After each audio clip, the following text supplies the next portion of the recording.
Hi అండి. నా సంసారం ఫేషియల్ చేయటానికి వెళ్తానన్నాను కదా, ఇవన్నీ మీకు చూపించాలంటే కొద్ది కష్టంగా ఉంది. ఇది ఫేషియల్ కిట్ అంటే అన్ని ఇందులో పెట్టుకుని వెళ్తారనమాట. ఇవన్నీ ఇందులో పెట్టేసుకుని పట్టుకుని వెళ్ళిపోతాను. ర్యాపిడో ఆర్డర్ వచ్చిందనుకోండి, ర్యాపిడోకి వెళ్ళిపోతా. ఫేషియల్ ఆర్డర్ వచ్చిందనుకోండి, ఫేషియల్కి వెళ్తాను. అట్లాగా ప్లాన్ చేసుకున్నాను అన్నమాట. ఏదో దాన్ని కష్టపడాలి కదా, కష్టపడకపోతే మనకి ఎవరు పెట్టరండి. నాకు ఒంట్లో బాగాలేదు, నిన్నంతా పడుకుని ఉన్నాను. సర్జరీ పడుతుంది అన్నారు డాక్టర్లు. ఒక్క సర్జరీ అయితే పర్లేదండి, నా బతుక్కి 2 సర్జరీలు అంట. చూడండి, నాకు బోనస్ డబుల్ బోనస్లు ఇచ్చేస్తున్నాడు దేవుడు. పోనీలే, ఆడపిల్లల్ని సత్తా ఉన్నవాడికి ఇస్తాడంట దేవుడు. అలాగే కష్టాలు కూడా వాళ్ళు అనుభవించే శక్తి ఉన్న వాళ్ళకి ఇస్తాడు.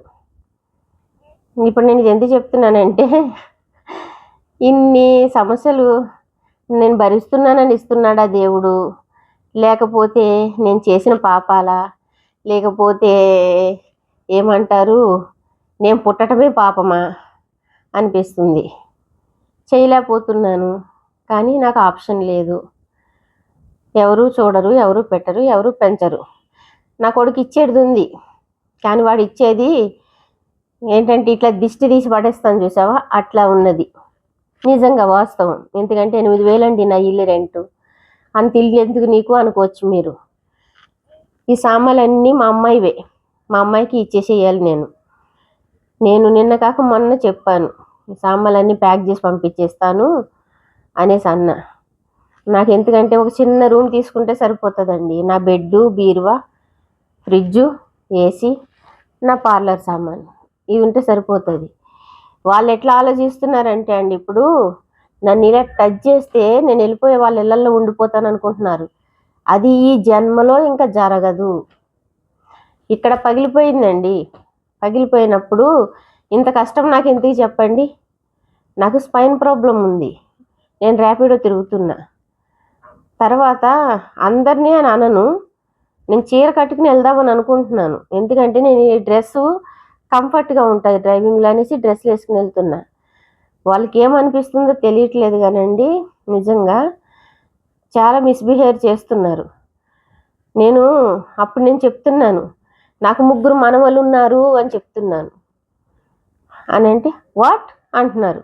అవును, నాకు 3 మనవలు ఉన్నారు. నా పెద్ద మనవడు స్కూల్కి వెళ్ళే వయసు వచ్చింది ఇప్పుడు అని చెప్తున్నాను. అంటే ఇదంతా ఎందుకు చెప్తున్నానంటే అండి, నేను చాలా దేశాలు వెళ్ళాను. ఎందుకంటే కన్నాను కదండి ఇద్దరిని.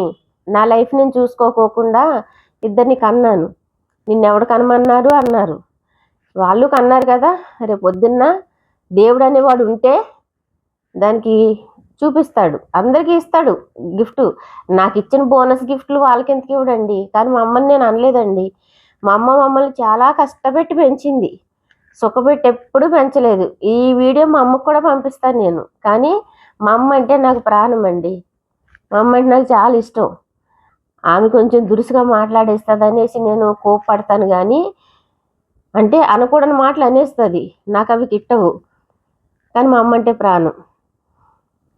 మా అమ్మని నేను అనలేదు. మా అమ్మ నా 50 రోజులు భోజనం తినలేదండి. మా అమ్మ మా నాన్న గొడవ ఆడుకుని. ఆమెను ఎట్లాగా అన్నం తినిపించాలో తెలియక నేను మా అమ్మమ్మ వాళ్ళ ఇంటికి వెళ్ళిపోయాను మా మామయ్యని తీసుకురావటానికి. ఆమె ఇప్పేసిన చీరలు ఉంటాయి కదండి, మా అమ్మ ఎక్కడికైనా వెళ్తే మా అమ్మను ఒక్క పూట చూడకపోతే ఉండలేకపోయేదాన్ని నేను. ఆమె ఇప్పేసిన చీరలు ఉంటాయి కదా, మా హాస్పిటల్లో వేస్తే అవి వేసుకుని పడుకునేదాన్ని. అవి పట్టుకుని ఏడ్చేదాన్ని మా అమ్మ కోసం. అలా మా అమ్మ అంటే నాకు చాలా ఇష్టం. ఇప్పటికీ మా అమ్మ అంటే నాకు ప్రాణం. కానీ మా అమ్మ మమ్మల్ని ఏ రోజుని కూర్చోబెట్టి పెంచలేదు. ఏ రోజుని కూర్చోబెట్టి పెంచలేదు. అంటే వాళ్ళ స్తోమత అది, పొలం పనులు పంపించింది. కానీ చాలా క్రమశిక్షణగా పెంచింది.